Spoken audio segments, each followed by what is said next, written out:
Diabetes और मोटापे वाले मरीजों के लिए कौन से मिलेट्स ऐसे हो सकते हैं कि जो ज्यादा बेहतर होंगे, क्योंकि सारे व्यूअर्स ये जानना चाहेंगे। देखिए, मिलेट सारे हाई फाइबर होते हैं। हम्म। तो आप एक बैलेंस तरीके से देखिए, कोई ये नहीं कहता कि अचानक से आप गेहूं और चावल छोड़ के सिर्फ मिलेट्स खाना शुरू कर बिल्कुल। दीजिए, वो एक कोई सस्टेनेबल चीज नहीं है। हम्म। आप वो भी खाइए और अपने खाने में ज्यादा से ज्यादा मिलेट की वैरायटीज को बढ़ावा दीजिए, बढ़ाने की कोशिश करिए। एक 1 मील अ डे से शुरू हम्म। करिए। और मिलेट्स के सारे वैरायटीज ही बेनिफिशियल हैं मोटापा कम करने के लिए और डायबिटीज के लिए भी। हर चीज एक बैलेंस तरीके से करनी चाहिए। कभी थोड़ा मिलेट का चावल बना लिया, कभी उसकी खिचड़ी बना ली, कभी डोसा बैटर में डाल लिया। तो बस ग्रेन का वैरायटी जो है अपने खाने में जितना डाइवर्स रहेगा, उतनी डाइवर्स हमें न्यूट्रिशन मिलती है। और वो किसी भी डिजीज के प्रिवेंशन में मदद करती है। और मिलेट्स के अंदर जो फाइबर है, जिसकी वजह से वो कॉम्प्लेक्स कार्बोहाइड्रेट्स कहे जाते हैं, वो मोटापा में और डायबिटीज में बहुत मदद करता है। पल्लवी जी, आखिरी सवाल आपसे जानना चाहूंगी, क्या मिलेट्स का डेली सेवन करना सुरक्षित है?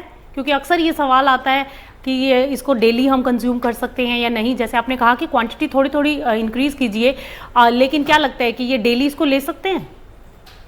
मैं तो डेली खाती हूँ। ओके। और अगर आप अभी अब से 60-70 साल पीछे जाएंगे, तो हम्म। हमारे पहले वाले लोग भी मिलेट्स डेली ही खाते थे। हम्म। गेहूं का कंजम्पशन तो हमारे देश में बहुत कम था।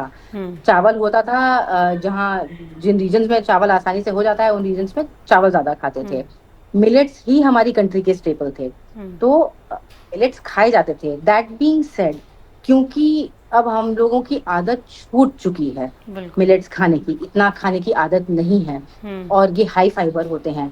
तो इसलिए मेरी सलाह लोगों को यही रहती है कि आप अपने डाइट में उसको धीरे धीरे इंक्लूड करिए। किसी एक मिलेट के पीछे मत पड़िए कि खाली यही खाना है तो यही खा रहे हैं, नहीं। 2-3 वैरायटीज एटलीस्ट लीजिए, कभी कुछ खाइए कभी कुछ खाइए। और मिलेट, अगर जैसे आप अपनी डाइट में फाइबर बढ़ा रहे हैं, तो पानी का कंजम्पशन भी बढ़ाना चाहिए। बिल्कुल। क्योंकि फाइबर को मतलब पानी भी चाहिए डाइजेस्ट। होता है। वैसे बस शरीर आपका अपने आप बता देगा, आपको प्यास ज्यादा लगेगी तो आपको हम्म। पता चल जाएगा।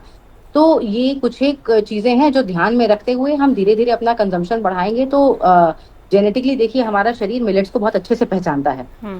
But we need to increase it slowly, but daily consumption is absolutely safe, इसमें कोई दिक्कत नहीं है। धीरे धीरे बढ़ाएं। कोई किसी भी चीज को अचानक से करने से तो नुकसान होता ही है, हम्म। और किसी भी चीज का एक्सेस करने से भी नुकसान होता है। तो एक बैलेंस तरीके से धीरे धीरे करेंगे तो बिल्कुल किया जा सकता है। ओके।